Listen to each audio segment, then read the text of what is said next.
All right. It's been a while since we did one of these. Yeah, Welcome couple of to, months, right? yeah, it's been a few months. I mean, I've been doling them out slowly on podcasts on Spreaker, so they go out to like um Spotify and Apple Podcast. So they've still been a thing. Sorry, I got crap in my eye. Um Welcome to King of Our Nightmares, episode 4. Rage by Richard Bachman, aka Stephen King, or Amok. Amok. Amok. Amok. What does that mean? Well, it basically means rage. Because so if you're not familiar, welcome to this podcast. Um I'm Jeremy, this is Noah, and we do a podcast about Stephen King books and how in Germany the titles get butchered. Most of the time, yeah. Is this one not the case? I mean, it's kind of accurate. It basically means like, going postal, going insane, Okay. killing I kill, mean, that killing does people in a happen. murder spree, so it's accurate at least. Yeah. So we before we get into this book, we need to explain the whole Richard Bachman pseudonym name. Right. Stephen King had a bunch of ideas, and back in the day, they wouldn't let him release them all at once. They thought his name would be get like too worn out. So he came up with Richard Bachman. And Richard Bachman books are typically more unpleasant, typically. Um, I was always told evil wins, but that's not always the case. Um, but a bunch of his fans, according to him, a bunch of his fans would write to him and be like, "This Richard Bachman guy is a complete ripoff of you." It would send him all this mail, like complaining about Bachman. But the first of these Bachman books that was published was called Rage, which is about his name's Charlie Decker, if I'm not mistaken. Is our, Correct. our main character loses his mind and he decides to shoot his algebra teacher and take the class hostage and tell them about his life and sort of get under all of their skin for reasons. It's weird. It's a really bizarre book. It's really bizarre coming off of The Shining to this because it's more grounded in reality, for one thing. But it's not because it's told from Charlie's perspective, which leads to one of the, I think the biggest complaint I have with the book is the kids talking. And when I say kids, they're high school kids. Um, it doesn't even feel like 70s slang, Nope. but you can forgive that because Charlie's crazy and he's a weird outcast. So it's Charlie's perspective on this. And he's lost his mind. Um, they talk about Charlie, he talks about his childhood and how his father threw him on the ground really hard. It was just awful to him.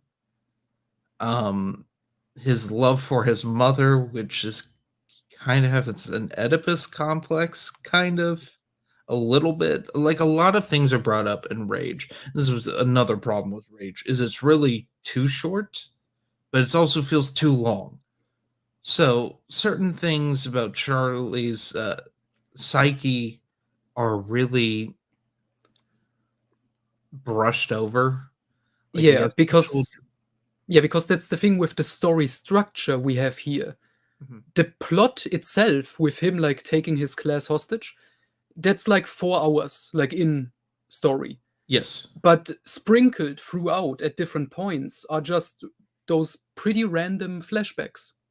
Yes. On top of him getting kids in his algebra class to tell stuff about them. Right.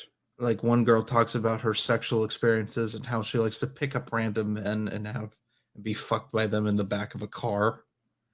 Another one talks about how his mom's just a shitty pencil pusher and murdered a kitten because it would be too much money to take care of it.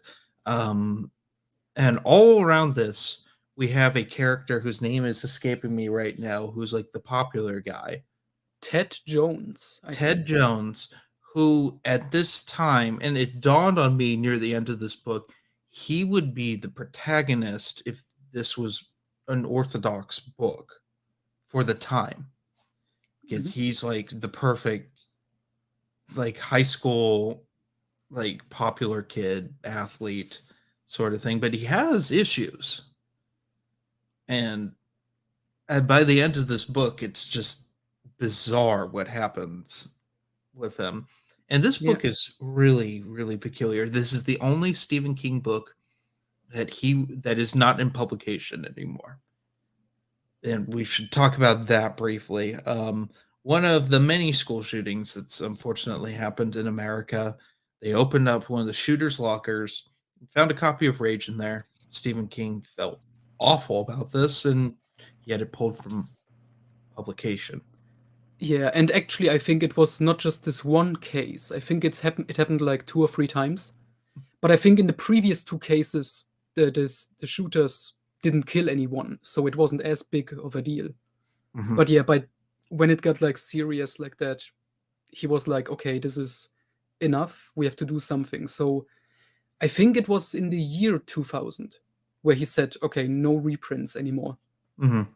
Which made this really hard to find in America. Yeah. The German Oh, copy is pretty easy to get, at least. yeah. You can find paperbacks semi regularly, but to my knowledge, this is the only hardcover printing. I Is think called so. the four early Bachman books, which has Long Walk, Road Work, and The Running Man in there. So if you can get your hands on that for under $50, it's a good deal. I think I got mine for 40. Hmm. Um, although the print, I will say the print is really small in that book. So if you have eyesight problems, you may need a magnifying glass. But this book's just bizarre. It's really so I like it, but I don't like it. If that makes sense to you, Noah. Yeah, I get it, because it is interesting in a lot of ways. Like you Mhm, said, with Ted Jones, we have this, like, he would be the typical protagonist, but mhm, King, aka Bachman, takes a different approach, which is, something nice. mhm. I think the problem, it might be because of real life getting into it, because Charlie Decker as the character, the school shooter here, kind of gets, like, glorified in a Yeah, way. it's an interesting look at Stockholm syndrome, especially when you get about halfway through the book and the most of the class starts to like follow Charlie. That he makes a mob out of them basically, and they start to sympathize with him to an extent. Mm, Um, which is it's just weird. Um, yeah. that part's probably the most interesting. But when it for me, what takes me out of the book is when the kids are talking because their slang. It's not even really correct for the 70s. And just the female characters in general here, Oh kind of, yeah, they're kind of all over the place. yeah, which is weird because, Carrie, I would say, is pretty good in that regard. Like, Yes. not perfect, but pretty good. And here, which this book was written around the same time as Carrie, which you can tell because it has, like, basic similarities with, like, these young outsider characters. Hmm. Yeah, this feels like a prototype for Carrie. Yeah, I wonder which got written first. I would say Rage got written first and shelved. Probably. Because he did that because I mean he talks about in the foreword to Carrie that he wrote Graveyard Shift before Carrie, and that won't even be published. And well, I mean, it was published in a magazine, but it wouldn't be published in a book format until Night Shift. Right, because I think he confirmed his first novel that he had ever written when he was like 18 was The Long Walk. Hmm. Yeah, So he. I mean, he still does that. Like he pulled. I mean, Gwendy's button box or whatever. yeah, that The first classic. one with Richard Chisma is an unfinished work of his. Blaze was another one that came out a few years ago. Another Richard Bachman. Yeah, it's a Richard Bachman. It's from this era. He just would write things and then he'd say they go bust. And sometimes he'd throw them out, sometimes he didn't. And sometimes he just Thankfully, lost them. yeah, like the Dark Tower. Or Under the Dome, aka Oh, The Cannibals. I forget that Under the Dome, that monstrosity was written so long ago. I don't know. Under the Dome's bizarre. Um, but yeah, with Bachman, it's so it's hit or miss for me with the Bachman stuff. Sometimes like Running Man was my first experience with Bachman, and that's pretty good. And I also like Thinner quite a bit, but this is just I like the premise of it. I wish there was more of it. I would I wish that we had like more time to explain things, but I wanted to bring something up to you, Noah. Okay. There are a couple letters at the end of this book. And one of them is from his Charlie's friend, which I was beginning to think wasn't actually a person and that he was made up, but he's not. And he talks a lot like Charlie. I would have loved a sequel with him as the main character trying to break Charlie out. Which should we get into spoilers? Yeah, let's do it. Okay. So can we talk about Charlie getting shot? Yes. So Charlie they set up this like sort of blockade, like they get the police, they get like the rangers out, like they get all these people and they are talking to Charlie through the megaphone in the class, which I forgot was even a thing in schools because they got phased out probably when I was in middle school, about 7th grade. They stopped doing that and they started being more electronic and like using the computer for that. But Mhm. they're talking through that, and before this, Charlie went through his like locker and like he put his padlock because he's getting expelled basically because he beat a teacher with a pipe wrench, like almost. Was it a pipe wrench? It Wasn't was it a like wrench. okay? It was something. Why would you be carrying that around? No, I think it was a socket wrench. Anyway, he beat this teacher up for making him go to the board, and the teacher mildly ridiculed him, and then he just snapped. He beat this teacher up. He got suspended. Then he and his dad got in a fight, which is like one of the best parts of the book. Mhm. They just fucking brawl. That's a good part. But once he's taken the algebra class hostage and he shot two teachers, so a sniper shoots him right where the padlock is in the pocket of his shirt, Right in the chest. right in the chest. And for some reason, the padlock stopped the bullet entirely, which I don't think is possible. Yeah. I think it would go partly in. I don't know. I'm not a ballistics expert. Um, but so this is such a rambly podcast. This is what Yeah, happens when yeah. we But record. during all of this, there was also my favorite scene of the book, Hmm. which is when Charlie is talking to like this psychologist guy from the school, over the speaker. Oh yeah, And yeah. he's just, this part was just awesome. I let you explain what he does. Oh god. So he basically plays 21 questions with him. It is rambly nonsense, and it is unsettling.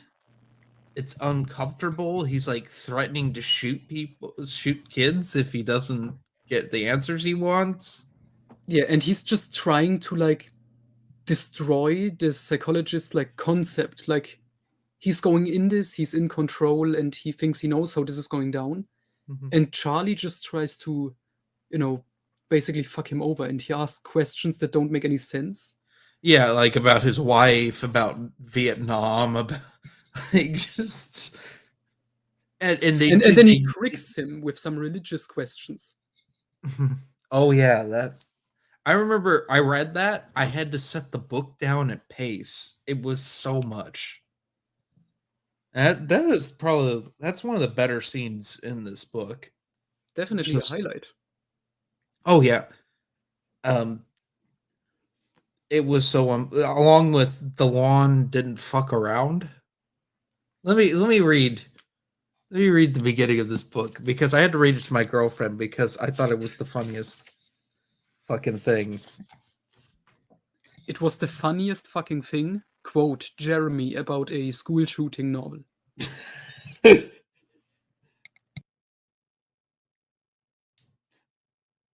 The lawn at Placerville High School is a very good one. It does not fuck around. It comes right up to the building and says, "Howdy." What does that mean? What does that? That's how you start a book, right there. It's in It's the pretty first awesome. paragraph of the first chapter. What the fuck? But like, can we talk about the fucking nose thing? Sure. His weird fear that his mom's going to get her nose slashed with a knife if she cheats on his dad. Oh yeah, that was one of the flashbacks where Yeah, it's that's like the young first flashback. Charlie. Yeah, young Charlie was camping with his dad and his dad's friends, and They were they on a were like, hunting trip. yeah, hunting, and they were like drunk around the campfire. Mhm. And I don't know, was he showing off like a knife? He was talking about what he would do to Charlie's mom if she cheated on him. Mhm. Ow, Jesus. Yeah, and young Charlie had to piss, so he was awake and he listened to all of it. And it freaked him out. And it made him hate his dad. With that, and he threw a bunch of rocks through the storm blind things, and like broke windows. His dad threw him on the ground. Hmm. So yeah, it's interesting to see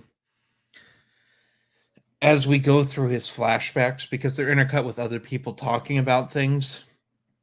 The state of his mother, she just kind of starts losing her mind and is just on drugs constantly, just constantly sedated because she's just can't deal with Charlie being psychotic, especially after he beats up the teacher. Mhm. You get it's sad. And Charlie's dad blames Charlie. Charlie blames his dad, and it's just like, you two have major fucking issues. You've ruined this poor woman. Um, so Stephen King does this thing. He did it in Salem's Lot too, where he'll say that a bunch of people descend on someone, and then the chapter ends. You don't know what they did to them. They do that to poor Ted. Yeah, when the lights go out. The lights go out, which makes him go into a mental hospital. It makes him like catatonic. Hmm. Yeah, and I think that's the scene I didn't really like. It's this weird. So basically, the whole classroom, it's like they are all on Charlie's side by the end of it, except Hmm. for Ted Jones, who is like probably like most people. Like he recognizes Charlie. He's insane and dangerous.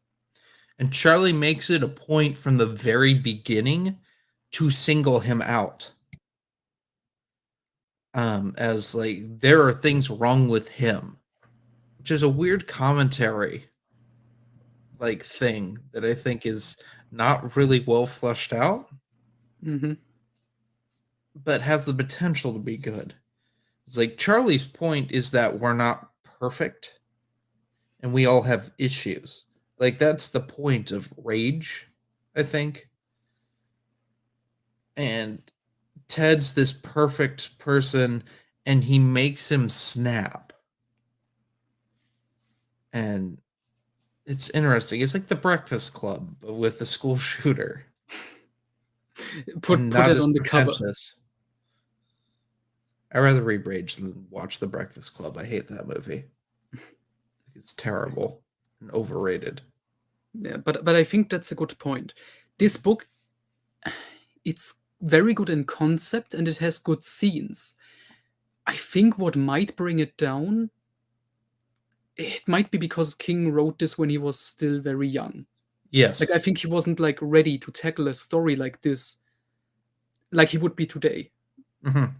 Obviously, it would be very much longer if you wrote it today. I don't think it'd be good today Yeah, because obviously you can't because he write also young has people changed. anymore.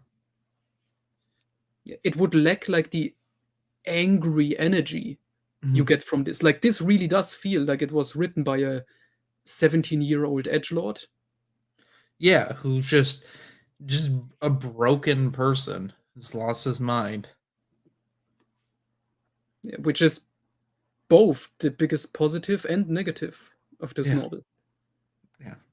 I still would like to. He will never do this because he won't. I don't think he'll ever touch characters from this book, put them in other things. But I would love to see Charlie show up in something else. He shows up in the Dark Tower. I wouldn't be surprised. Roland Yeah. ends up shooting him. They have a shootout. Oh, that would be ironic. But yeah, I was thinking, is this the only King book with no connections? But no, there No are some. connections to the tower. Just to anything, really, between books. I know one is in here. I don't know. I don't think so. I don't think Rage is connected to really anything. Are you Yes, looking it up is. Oh, I just looked it up because I only knew of one. Okay, there's a character called Piggy in here. He's the Yes. one who talks about his mother being, you know, and there's also a character called Piggy in the short story. I think it's called Cain Rose Up, which is also about like a college student going on a killing spree. I think it's in the Skeleton Crew, a short story Oh, okay. collection. Yeah, it's Because basically kind of the same-ish premise in a way, the same angry tone and everything about school shootings. Yeah, and there's the same character basically. And the city of Harlow is mentioned for the first time in here. oh Yeah, which is one of the many like fictional towns that King came up with in Maine. yes, I will say, Pigpen is the character's name. That's what at least they call it in the English version. Yeah, I was wrong. Pigpen. He's alluded to either killing himself or doing something really bad, and it's redacted out in his and Charlie's friend's letter.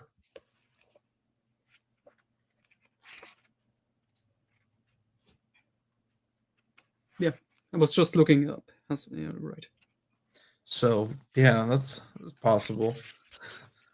But yeah, I would love a sequel to Rage from a now Stephen King, where it just be completely different, book. It would have to be a different book. Yeah, especially with all the real life stuff that has happened since then. Also, some talisman hopping would be nice. Just because these people are crazy. He's written weirder. Yeah. Regulators. Oh, Regulators is great. That's like your favorite book ever. Oh yeah, it's awesome. Yeah, but I think the last time he like mentioned rage in one of his own like written stuff, he wrote like an essay called Guns, where he talks about like the US and weapons and all this stuff. And I think he goes into detail why he decided to pull this book from the shelves, basically. Mm-hmm. Fair enough. Do you recommend this book? I don't know, because basically I would say Bugman is like the better king, because I would say most of the time, because I really enjoy all of the Bachman books except this. With King, it's obviously more 50-50 just because under his own name he has like 60 books. So Yeah. but yeah, this is as the first Bachman novel. I don't know if this is a good start. No, I think I The wouldn't. Long Walk is probably a better first read for the, to Running Man's a experience it. better first read if you're getting Yeah, into that sounds- Bachman. Or Thinner. Or Regulators. Or Or Blaze. yeah, just read Desperation and Regulators. You'll get a feel for Stephen King. Yeah. A good double feature. Yeah. It's so weird. But I don't know with Rage, really, if in terms of recommending it. I think Stephen King fans should read Rage if you want a Stephen King story from his early days that is off the beaten path. Yeah. Because this is like the first Stephen King book that we've done on this podcast in the publication order that's not a huge hit. Oh yeah, it was like it didn't sell that well, which was also kind of King's point, because he only wanted these Bachman books to be like, these little things you would see at like the gas station, and he just wanted to see if it was his name that's selling the books, after he had the hits with Carrie, Salem's Lot, and Shining, or if it was the writing. And he didn't get an answer really, because it came out very early that he was Bachman. Yeah, probably after Road Work. I think it was because of Finner. I remember the story. One fan of both Bachman and King already felt like the style was similar, and he looked in like the copyright of Finner, and they actually said Stephen King instead of Richard Bachman. That was like a mistake. So he called King, and King then was like, "Oh shit, done, it's out." So they confirmed it. Because Thinner is a bigger release than any of these previous Bachman books.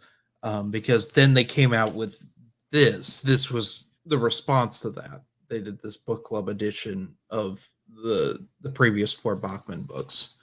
Which, if you can find this is a good one to have. Because most of those in America were never released in hardcover, so that's your best bet. Although these are getting pricey. Sorry, people.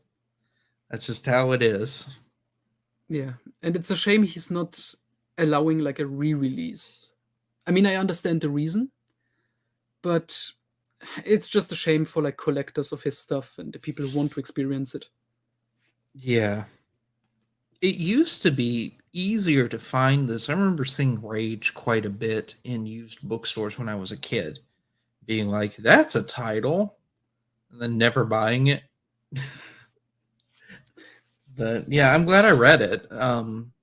As a semi-seasoned Stephen King reader, I do appreciate it, but don't start with Rage. No.